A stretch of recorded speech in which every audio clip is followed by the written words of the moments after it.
ஒரு அமைதியான கிராமத்தில் ஒரு சிறுவன் வாழ்க்கையை மாற்றிய ஒரு ரகசியத்தை கண்டான். காலை ஒளியில் கிராமம் மெதுவாக விழித்தது. பறவைகளின் சத்தம் காற்றில் நிரம்பியது. அவன் தினமும் போல வயல்வெளி பாதையில் நடந்தான். பசுமையான வயல்கள் அமைதியாக இருந்தன. அந்த காலை காற்று கொஞ்சம் வேறுபட்டது. வயலில் ஒரு மென்மையான ஒளி தெரிந்தது. அவன் அருகே சென்று பார்த்தான். அங்கு சிறிய கதவு ஒன்று இருந்தது. அது ஒரு விளையாட்டு போல தோன்றியது. ஆனால் அந்த ஒளி அமைதியாக அழைத்தது. அவன் அங்கே நுழைந்தான். காடு அமைதியாக ஒளிர்ந்தது. இந்த காடு பயமில்லாதது. அது ஒரு கனவு போல அமைதியாக இருந்தது. அவன் ஒரு சிறிய நீரூற்று கண்டான். நீர் மெதுவாக ஓடிக்கொண்டிருந்தது. அந்த காற்றில் மென்மையான ஒளித்துகள்கள் பறந்தன. அவன் சிரித்தான். காடு அவனை வரவேற்றது போல இருந்தது. அவன் அமைதியாக நடந்தான். அவன் ஒரு பெரிய மரத்தை பார்த்தான். அதன் இலைகள் ஒளிர்ந்தன. மரத்தடியில் குளிர்ந்த நிழல் இருந்தது. அவன் சில நிமிடம் அமர்ந்தான். ஆற்றில் பழைய நினைவுகள் போல வாசனை வந்தது. அவன் கண்களை மூடினான். தூரத்தில் ஒரு ஒளிப்பாதை தெரிந்தது.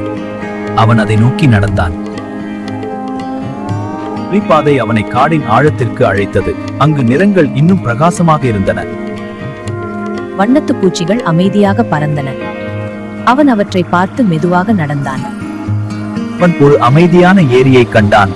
அதன் நீர் கண்ணாடி போல ஒளிர்ந்தது. நீரின் மேல் ஒளி துகள்கள் நடனமாடின. அவன் அமைதியாக பார்த்தான். ஒரு சிறிய பறவை அருகே வந்து அமர்ந்தது. காடு அவனை நண்பனாக ஏற்றது போல இருந்தது.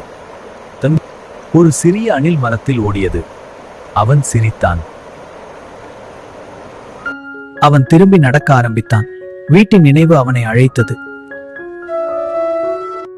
நீரின் மேல் ஒளி துகள்கள் நடனமாடின. அவன் அமைதியாக பார்த்தான். ஒரு சிறிய பறவை அருகே வந்து அமர்ந்தது. காடு அவனை நண்பனாக ஏற்றது போல இருந்தது. ஒரு சிறிய அணில் மரத்தில் ஓடியது. அவன் சிரித்தான். அவன் திரும்பி நடக்க ஆரம்பித்தான். வீட்டின் நினைவு அவனை அழைத்தது. சூரியன் மறையத் தொடங்கியது. அவன் வீட்டை நினைத்தான். அவன் மீண்டும் அந்த கதவின் வழியாக வந்தான். வயல்வெளி அமைதியாக இருந்தது. அந்த கதவு இன்னும் அங்கேதான் இருக்கிறது. ஆனால் அதை காண்பது அமைதியாக கனவு காணும் மனங்களுக்கு மட்டுமே